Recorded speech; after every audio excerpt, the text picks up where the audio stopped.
গুরুর ব্রহ্মা গুরুর্বিষ্ণু গুরুর্দেব মহেশ্বর গুরুরেব পরং ব্রহ্ম তস্মৈ শ্রী গুরবে নমঃ। প্রথমেই শ্রী শ্রী ঠাকুর অনুকূলচন্দ্রের রাঙা রাতুল চরণে আমার শতকোটি প্রণাম। জগজ্জননী লক্ষ্মী স্বরূপিণী শ্রী শ্রী বড়মার রাঙা রাতুল চরণে আমার শতকোটি প্রণাম। পরম পূজ্যপাদ শ্রী শ্রী বরদার রাঙা রাতুল চরণে আমার শতকোটি প্রণাম। বর্তমান আচার্যদেবের চরণে আমার শতকোটি প্রণাম জানিয়ে এবং আপনাদের সকলকে আনন্দিত জয় গুরু জানিয়ে আজকের ভিডিও শুরু করছি। আপনারা এই ভিডিও দেখে কমেন্ট করবেন যে আপনাদের কেমন লাগলো এবং সাবস্ক্রাইব করে পাশে থাকবেন। চলুন তবে আজকে আর বেশি দেরি করছি না, শুরু করি। আজকে আমার একটু শারীরিক অসুস্থতা আছে, আমাকে দেখে হয়তো বুঝতে পারবেন একটু ঠান্ডা লেগেছে আর কি, ওই জন্যে আমি তাও ভিডিও করছি। আমার একটু ভুল ত্রুটি যদি কোথাও হয়ে থাকে আমাকে ক্ষমা করে দেবেন।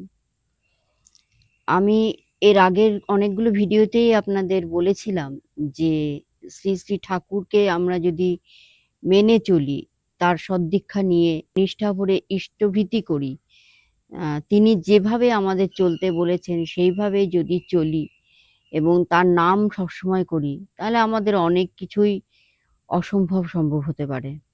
অনেকগুলো ভিডিওতেই আমি আপনাদেরকে বলেছি।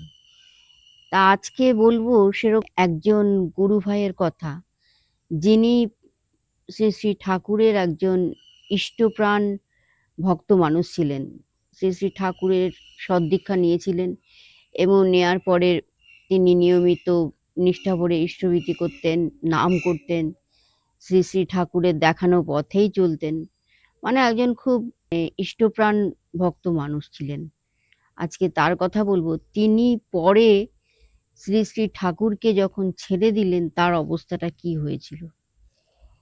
এটি অনেকদিন আগে আমার মা আমাকে বলেছিলেন যে আজকে যে গুরু ভাইয়ের কথা বলবো সেটা অনেক কাল আগের কথা।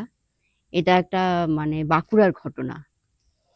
বাঁকুড়াতেই তিনি থাকতেন যে গুরু ভাইয়ের কথা বলছি।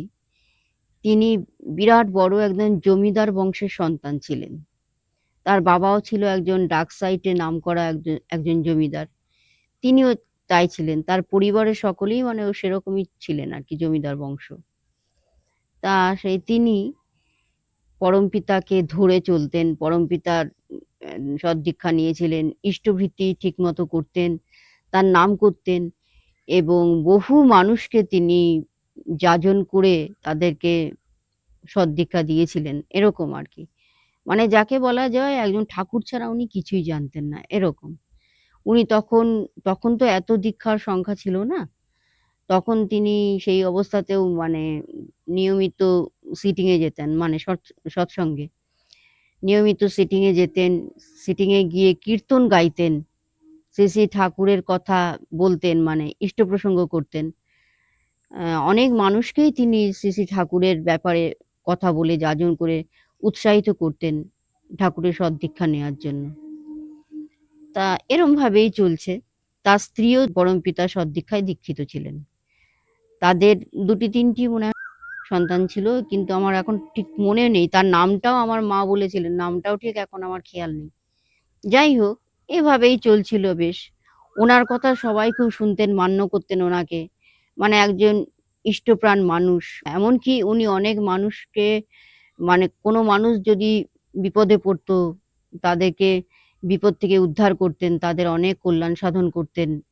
মানে গরিব মানুষদের ওপর তার খুব টান ছিল। তাকে মানে সবসময় গরিব মানুষদের পাশে থাকতেন, তাদেরকে শ্রী শ্রী ঠাকুরের কথা বলতেন, এইরকম আর কি।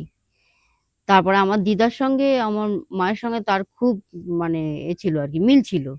তিনি প্রায়ই আসেন আমার দিদার কাছে। আমার মা বলেছে যে অত বড় একজন জমিদার বংশের সন্তান, কিন্তু এতটুকু অহংকার এসব কিন্তু তার কিছুই ছিল না। তার মুখে সবসময় ঠাকুরের কথা। ঠিক আছে, এরম ভাবেই চলছে। উনি দেওঘরেও গেছেন অনেকবার। শ্রী শ্রী ঠাকুর তখন দেহেই আছেন। যাই হোক, এরম ভাবে চলছে।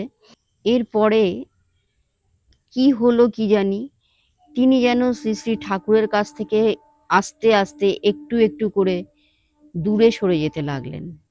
জানি না এটা কেন হলো। মাও বলেছে এটা কেন আমরা কেউ কিন্তু বুঝতে পারছিলাম না।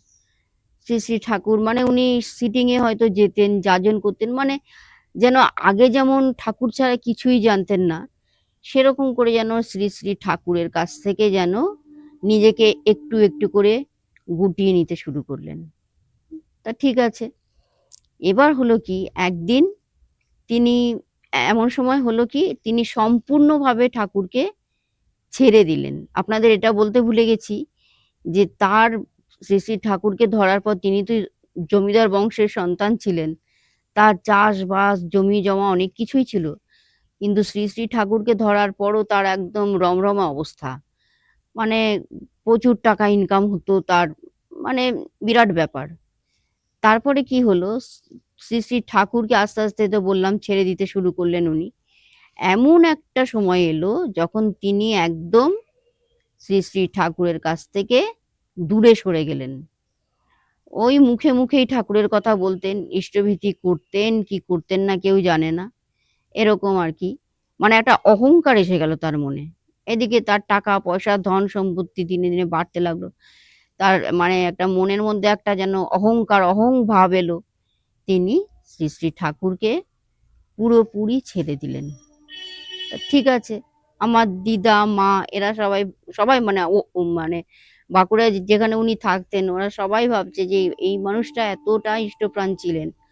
হঠাৎ তার কি এমন হলো যে তিনি শ্রী শ্রী ঠাকুরকে ছেড়ে দিলেন? যাই হোক, একদিন অনেক রাত, অনেক রাত্রেবেলা তিনি একা কোথাও থেকে ফিরছিলেন হয়তো। কোথায় কেউ জানে না।